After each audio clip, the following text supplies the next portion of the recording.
There we go. Good afternoon, everybody. Welcome to another exciting peer executive groups webinar. Today, we're going to be focusing on sales and how you can promote, get a lot more out of your salespeople and your sales reps.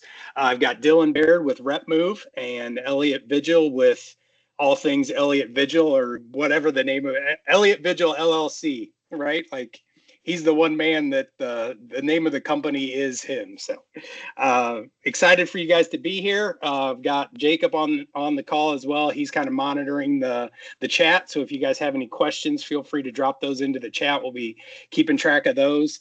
But with that, I'll turn it over to Dillon and Elliott. Beautiful. First and foremost, thank you everybody for who's either watching this as a recording or watching it live. We appreciate your commitment to you, your team, and ultimately your team's growth. Dillon and I have worked multiple times on this to make sure that we bring you as much value as possible. So we'll get right into it. Dillon, you want to give a little background, kind of what you do? Yeah, definitely. So appreciate being a part of this, but I'm Dillon. I'm the founder and CEO of Repmove, and we have a tool that helps sales operations work as a team and also increases sales activity. So we work with many different equipment companies and sales teams. So I look forward to sharing some of that knowledge today from what we've learned along the way. Perfect. All right. Beautiful. Yeah, we'll jump right into the first slide. Jump right in. Mr. Elliott. Yeah. So one of the big things that I've noticed is a lot of companies ask me, what should you measure when it comes to your sales reps? What are the things that are most important? What are the things that actually matter? And it's funny to me because there's kind of a bipolar view of sales. A lot of people say, well, sales is an art. And because it's an art and quote, it's a soft skill, you can't measure success. Unfortunately, when you start looking at sales activity, customer engagement, when you look at what the number one reason is, and you're welcome to all Google this, the number one reason why a lot of companies or customers, cite that they have left a company is a lack of care and engagement. So the big part of this is you got to be able to track, log, and inspect specifically what's going on with your sales teams. I have had companies where they told me, they're like, yeah, I talked to my sales reps and they say they're super crazy busy. Yay! The problem is the numbers are absolutely flat and they're seeing zero results and zero growth. And when I ask the sales reps, they make comments like, yeah, unfortunately, nobody's filling out credit apps right now. Or unfortunately, the market's slow. Or we're not big enough to help out on the data center, so our numbers are slow. And the reps make a lot of excuses. And the problem is the company owners, because they're busy running the business, they don't see the day-to-day activities that should be measured and should be monitored to make sure that you get the ultimate results. And I'm a huge fan of inspect what you expect. If you're not engaged with your sales team, I hate to say it, but I'm not going to clean my garage or I'm not going to make my house spotless unless I know my mom's coming over, and then in which case I clean like there's no tomorrow. And it's kind of funny because we all need that and we're laughing about it, but it's a very simple analogy of if nobody's checking out and looking at what your expectations are, you may not be performing. The next slide on here. Oops, sorry, I had to click twice here. There we go. All right. The next one is a lot of companies ask me specific questions on why are my sales teams underperforming? What's causing the issues? And the truth is sometimes it's skill, which, I love teaching that, but a lot of times it boils down to what I call are the 4 Ps or the 5 Ps, The first one is procrastination. Sales reps are like, I'll do it tomorrow. I'll follow up with that customer another time. Right now, it's not a good season. We're too late in the project. There's a lot of things that they just procrastinate and they say, I'll do it at a later date. The secondary one is paralysis by analysis. I watch sales reps who they log onto the system, they start looking at all the data, they get addicted to the analytics, they want to look at the customer's history. They are constantly making sure that they're analyzing everything. And unfortunately, it is paralysis by analysis. They just spend too much time looking at it. A lack of persistence. Follow up, follow up, follow up, follow up. Nobody trusts somebody that they've met one time. If I asked every one of you on this call, when was the last time you ate gas station sushi? You're going to say, gas station sushi? I don't try that. Well, how many times have you tried it? Well, never.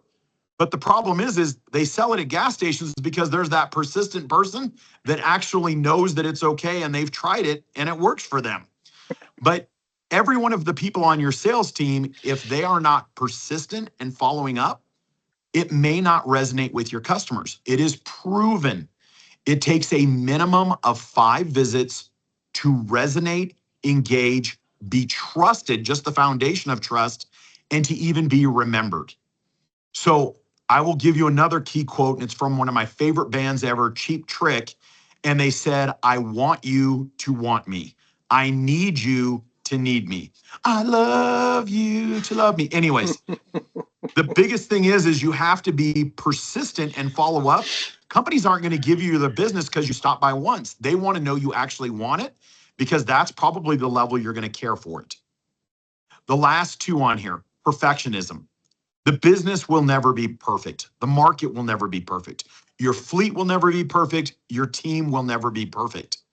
The environment for sales is never perfect. You're too early, you're too late, you're too young, you're too old. Get over the perfectionism. Perfectionism is just somebody procrastinating and they're trying to do it as a professional. So they come up with the right excuses and say, I'm trying to make it perfect. It's just an excuse. Mm-hmm. The last part of this, which I think is the biggest one, which is prospecting. Too often we don't put enough business into our business. We keep dipping back into the same core customers over and over again. And the truth is if you actually go into whatever software you're using, 30% of all of your customers go away on an annual basis. Now that I've kind of laid down that foundation, I'm going to turn it over to Dillon. I'm going to let him talk about the key ones, which is that persistence, as well as the procrastination, and more importantly, how to go out and effectively prospect. Dillon, you want to take it over? Yeah, awesome. Thank you, Elliott. I'm going to jump to the next slide. We'll kind of talk about a little repeatable process here, but I'm first going to start with a little bit about me and a little story. So, I was an outside sales rep for many years out in the field, and I currently spend a lot of time out in the truck with sales reps that utilize our sales tool, Repmove. So constantly out there, understanding what's going on, learning from those reps as well. But when I'm out in the field with the sales rep and I go on a visit, I often get in the truck and we go run out for the day and we kind of just see what's in store for us. Or maybe we do have a planned route, but there's really no structure to those visits. Okay, so we just are out there kind of going through the motions.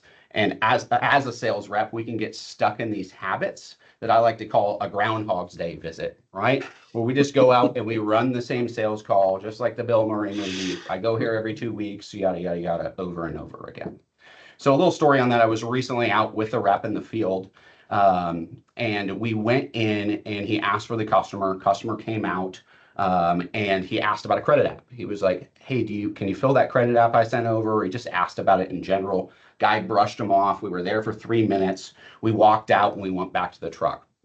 And I asked the rep, I was like, hey, how many times have you been making that sales call? How many times have you been asking about that credit app? He gave it to him 3 months ago. He's been calling on the guy every 2 weeks, asking, getting pushed off. And so we had a conversation about just asking the hard question. And this is more of a leadership thing in this story. Asking the hard question to go back in there next time and say, hey, what can I do to get your business? What can I do to get you to fill out that credit app and take that next step? And the rep actually had reached out to me as a reason I'm telling this story after he asked the hard question and let me know, kind of funny story, he didn't get the business, but the guy's rep was a United Rentals rep and it was his brother-in-law. So there was no chance he was ever going to get that. And I'm not saying that we should not call on that customer, right? That's not what we're getting at here. We could be a second, we could get an opportunity, but the rep was stuck in, I'm going here 2 weeks, I'm going here every 2 weeks. We weren't learning from asking the questions, so we can move that to a once a 3 month or something like that. So just wanted to share the story there, how as a rep, we can create those habits to just roll through those motions in a day and just make those sales calls, okay? And a great sales leader of mine, why we have the baseball field up here, and it's kind of a philosophy that we like here at Repmove. But he told me, we're out there every day to continue to hit singles. Okay, we're not out there searching for a home run. And a lot of sales reps were just out there, looking for that big win. But what I mean there by looking at this baseball field is we continue to hit those singles so we can round those bases consistently and score. Okay. And that means having great selling habits so we can grow from within our existing book of business, but we can also learn where we should be spending our time and time management so reps can create time to prospect, to grow from existing business, to grow revenue, right? Opposed to just going out and clipping those stops off and adding those activities. So kind of on the philosophy here we see on the screen, when we get to first base, we kind of treating every visit as a win, okay? So every time I go to a place, even if I don't connect with the contact I was trying to, it's still a win when I come out. And what I mean by that is I come out in the truck, I'm logging my activity. I'm not doing it to appease anyone, I'm logging it for me as a rep. Maybe I tried to get with Frank, they let me know Frank was on vacation. Logging the activity, Frank's on vacation. Big piece here, we're going to second base after we've added that in here, is we're setting the next step. What are we doing? And a lot of times, often when I'm with reps, we make the call, we move on. We make the call, we move on, okay? So we call this taking 60 seconds. So we log the visit in there, we set that next step. I'm gonna come back in 2 weeks. I'm gonna ask Frank about his vacation, and this is gonna happen, right? We just set that, and psychologically, that becomes positive for that next time we're coming back. Okay, and that could be anything, following up on a quote, asking about projects coming up, whatever. But having the reps and coaching the reps from a leadership standpoint to understand at the end of the visit that it is positive, but what are we doing next? We're not just going to show up here and show up here and show up here, as I mentioned, the Bill Murray movie, okay? And then close the loop. So third base is close the loop. When I'm out in the truck, we get back in the car, same scenario. We didn't connect with someone. I always ask, I'm like, hey, do you have that guy's phone number, right? Obviously not if he's on vacation, but do you have that guy's phone number? And it's like, yeah. I'm like, well, give him a quick call. We call 90% of the time they pick up, okay? And there's a great conversation there. Maybe they need some help. Maybe they have something you can put in. You leave a voicemail, you send a text, you send a quick email. But if we're not connecting right there and getting the info, let's close the loop. Just an added touch point in there. And once we make that phone call, it's just crazy the amount of people that pick up and positive stuff happens, okay? And so through this process, this is a sales process here that we're coaching as leadership through our reps. And through this process, if we're doing this at every visit and we're creating more opportunity to work with leadership to get more sales calls in a day, we're rounding the bases here. We're scoring more, okay? If that analogy makes sense there, okay? And something I like to hint at is if you've ever seen the movie Moneyball, if you haven't, highly recommend it. It's a great to equate it to sales. It's about a baseball team. I'm sure a lot of people have seen it, but they won purely off stats and activity, right? So not saying we win purely off stats and activity in sales, right? We have to know how to sell and be a great sales rep, but increasing sales activity and having leadership come in behind and coach the reps helps those reps, first of all, create the muscle to create those activities every day consistently. And with leadership coming behind and coaching the rep, they can start to convert more of those activities into selling opportunities, which helps us score runs, okay? And again, I mentioned this earlier, as reps, been there, done that, we get stuck in those habits, right, of just making our days, going through our days. And if your reps are out there on an island by themselves, we need leadership in there, help and direct them. And I'll get to that here in a minute, but a great sales process that is followed, okay? A great sales process that is followed and continually coached, that's the recipe that you can fix, convert, find things, and create a highly performing sales team. Charlie, we jump to the next slide, please. Awesome, thank you. And again, back to, I was out in the field. I know there's some people on this call that I work with, so no, I'm a million miles an hour ADD sales rep. But going back to that sales leader was a big mentor in my life. Sat me down one time and talked to me about, hey, Dillon, you need to take the emotion out of the sale, right? And once you do that, you'll be able to get to the next level. And it took me a long time, over a year, to figure out exactly what that meant. But when I did figure out how to take the emotion out of the sale, let me keep my head down, make my sales calls, not worry about the small stuff. And this is more talking here for a coaching moment for the sales leaders on the call. By seeing if your reps, by sales reps, we can make these emotional decisions. It's 2:30. I'm not going to go to the job site. They're not going to be there, right? Or I'm not going to make these extra sales calls. I'll make them tomorrow. Or something negative happened last time. It's the thinking, the what if that gets in the way. So by helping train the sales process, we're not a robot. Selling's their muscle. They're going through the activities. We get more done in a day, helps us keep the emotion out of the sale and helps us succeed. And I like to look at my sales reps personally as professional athletes. Okay. So those professional athletes, you pay, you hire, their assets, they come help you win the game. They have the skill of selling, right? But professional athletes need consistent coaching and care. Okay. So, if you have an athlete on your team, we have to coach them up. We have to care for them. We have to drive direction, right? We can't just stick them out there and expect them to produce, right? Maybe one person on your sales team you can do that with. What we're talking about, the majority here. Okay. So for them to succeed every day, we need somebody leadership-wise, sees the field and helps drive the direction. And if you're a sales leader and you do not do a quarterly review or even a biannual, I like a quarterly review of accounts with your reps, I urge you to do this, okay? Take the time to print off their book of business, look at it in the sales tool that you utilize, chat through it with your sales rep. As a leader, it's going to help you connect better with them. So you'll start to understand these customers as well, what's going on, and you can game plan together on what makes sense to keep doing this, what doesn't, and help them see that vision, right? So making sure we're doing an audit of the customers constantly so we can be connected to it as a team. And, spending time just to help them focus on their accounts, what drives relationship, what can be removed, what's a new opportunity, and again, I'm going to go back to, as a rep, we can just get into a habit of chasing where the money's coming from, picking the quarter up on the sidewalk in front of us. And without the guidance, if you're a sales rep and someone calls in an order and they consistently do, we're going to show them, 90% of our love, right? But without the guidance of, hey, let's stay over here, let's visit all of our customers, people can fall through the cracks. And Elliott mentioned earlier about stopping to care for customers, right? That's how they leave. But we're going to jump right in now to the next slide. And Mr. Elliott, if you want to talk about the different types of reps to hire. Absolutely. Great information there, Dillon. Thank you.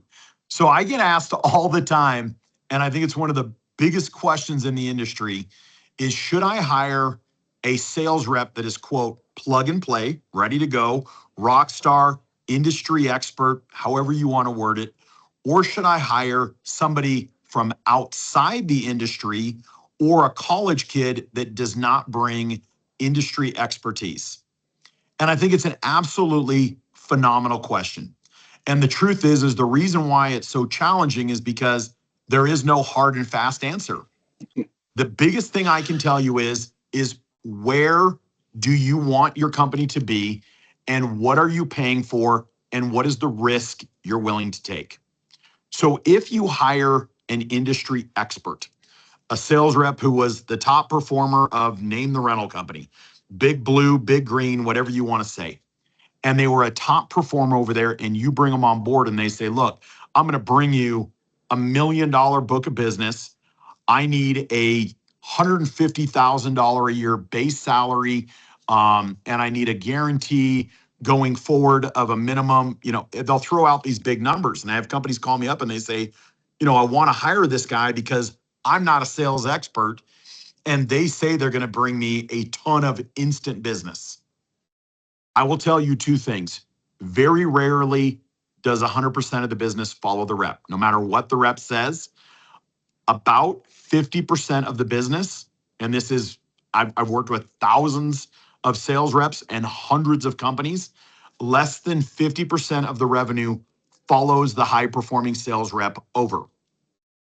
However, the value they do have is you don't need to invest a lot in training. They're plug and play, they're ready to go, they know the customers, they know the fleet, they know the industry, they know where to go, which means that you save one of the biggest expenses in your business. And it's not in training, it's in time. Most businesses say, hey, I need to accelerate my sales.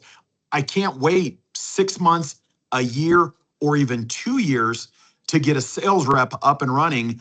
I want to hire somebody that is, quote, plug and play, ready to go, and I need them to produce revenue. The downside is sometimes that person brings a culture, expectations, challenges to your company that you may not be prepared for.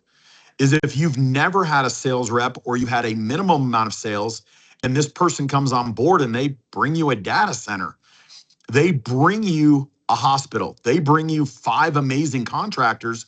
And if you don't have the extra drivers, the extra mechanics, if you don't have the extra fleet, you can actually fail if you can't grow fast enough. So be prepared if you hire on a rock star who's ready to go.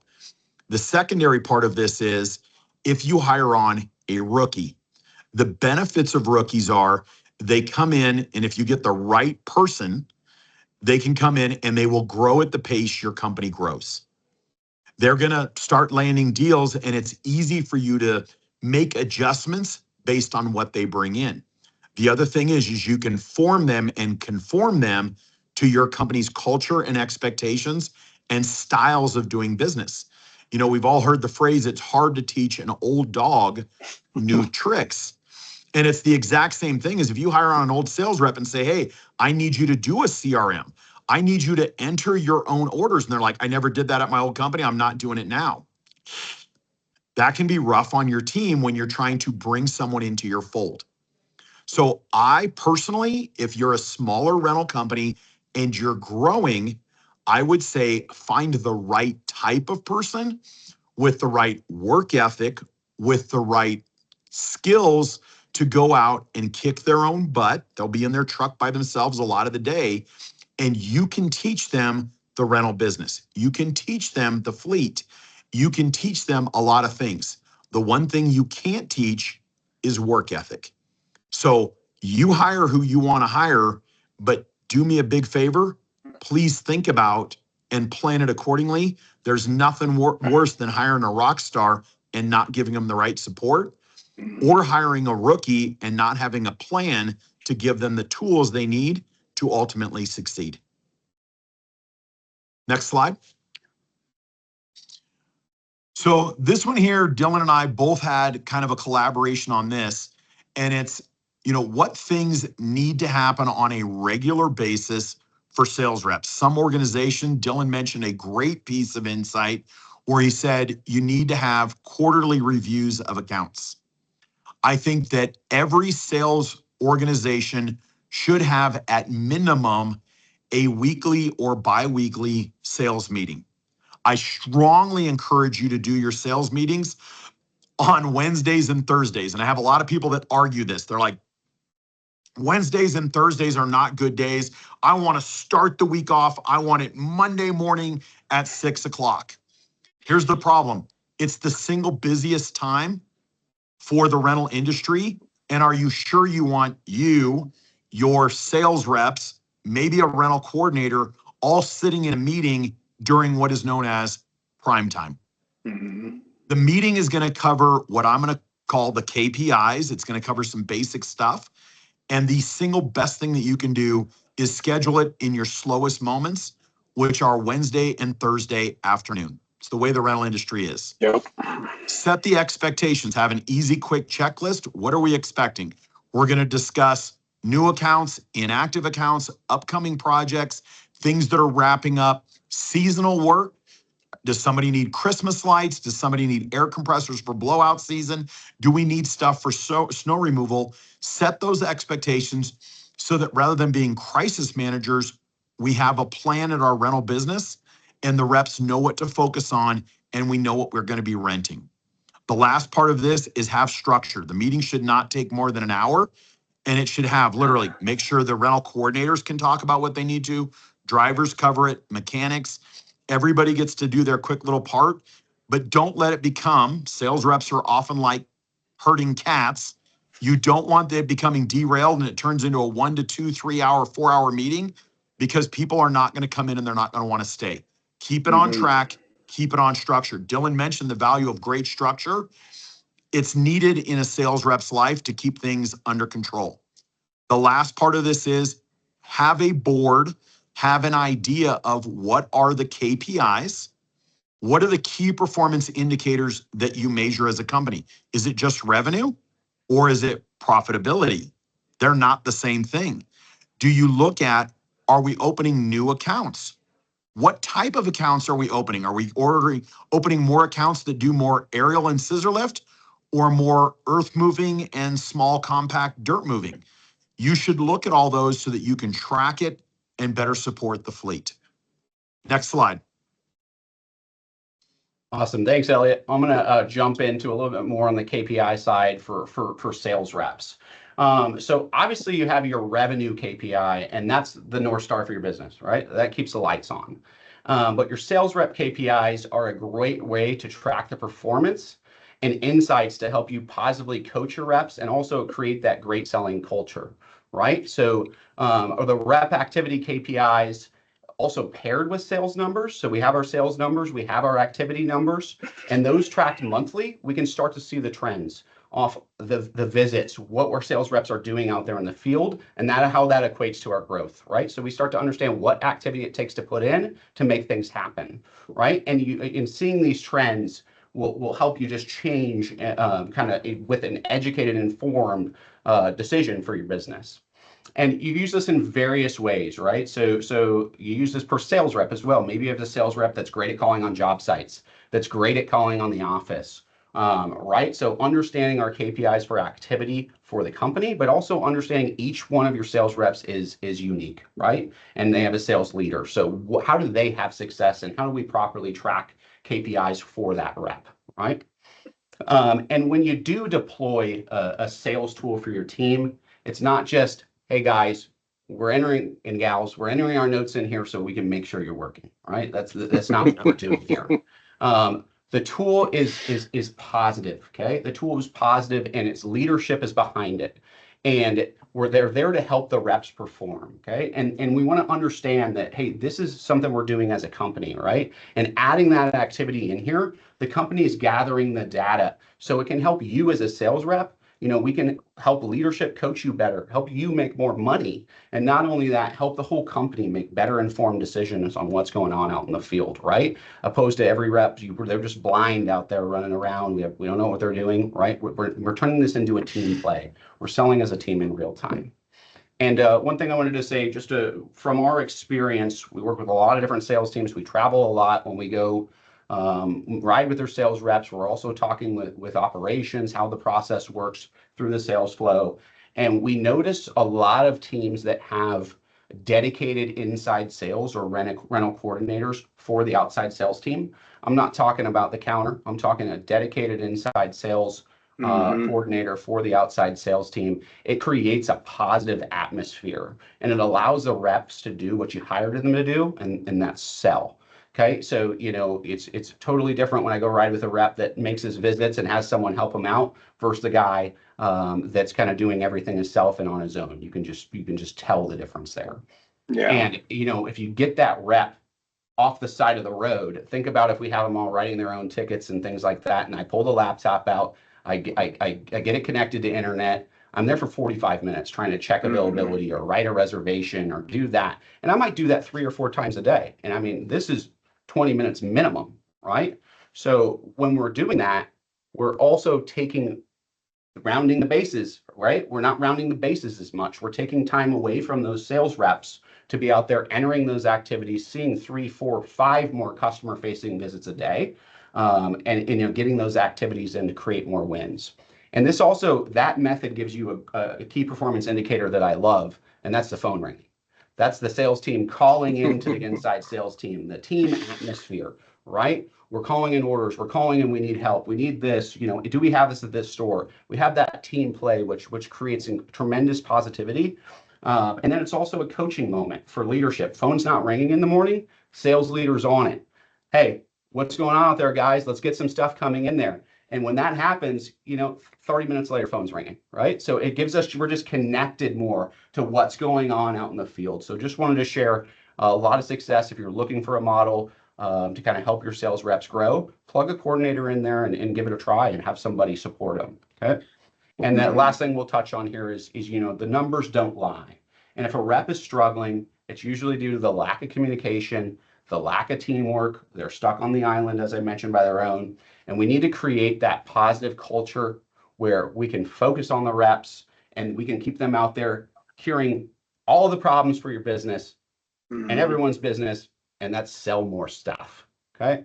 So the KPIs will help you see the true picture of what drives your numbers and allow you to coach that team and make more informed decisions. So making that sales tool a positive play, and we're reinforcing it with leadership to help everybody grow sales. So Charlie, we'll jump over to the last slide real quick, and this is just kind of the ending. And then if we do have any questions. So just to share, we put together a little landing page. We have a sales rep guide that we share here at Repmove. And it's just about the bases and the methodology and stuff there that's offered there. Elliott put together a sales manager guide. There's a comp plan resource there. If there's a calendar link, if anyone wants to book a call to talk about your KPIs, how you track your reps, just kind of have a conversation, happy to do that. And then we have a little offer there as well if anyone has an interest. Perfect. I love it. Good job, guys. I appreciate it. Anybody got any questions? If you want to throw them up in the chat, feel free. The one thing as you were talking, Dillon, kind of the key performance indicators, like so many times business owners are looking for, it's easy to track data backwards, right? But we're always looking for what's the leading indicator, right? Sales rep activity, like that, those two, that's a leading indicator to revenue, right? Like when your sales rep's busy and their phone's ringing, 30, 60, 90 days, what you've got a little bit better forecast of what the revenue is going to be, hopefully, for the organization overall, right? So I think that's really important to understand and think about. Awesome, Charlie. Right? Yeah. Yes, sir. Well, you guys must have done awesome because we don't have any questions. So appreciate everybody being on today. Hopefully you got something out of it. You will all be able to we'll send out a link once the recording kind of downloads and festers and does its thing. We'll send a link out to all you guys so that you have a recording, a link to the recording. And we'll also share Elliott and Dillon's contact info with you guys if you don't have it. So appreciate everybody being here. Dillon, Elliott, thank you very much. Appreciate it. I will tell everybody one quick thing on the call is that all those free resources that Dillon and I put up there and all the stuff that we did, because of all of your participation, please know that this has, just looking at it, it has well over a $300 value. And some of this stuff you can only get if you do some of the bigger trainings or you've signed on to the bigger packages. Because of your commitment to your teams and to Repmove and to the peer executive group, which I think is huge. This total is probably over $1,000 worth of free stuff. So thank you for being part of Peer Executive Group, and thank you for what you do. It's a commitment to everybody getting better. So I love this. Thank you, everybody. Appreciate your time. All right. Thanks, guys. Appreciate it.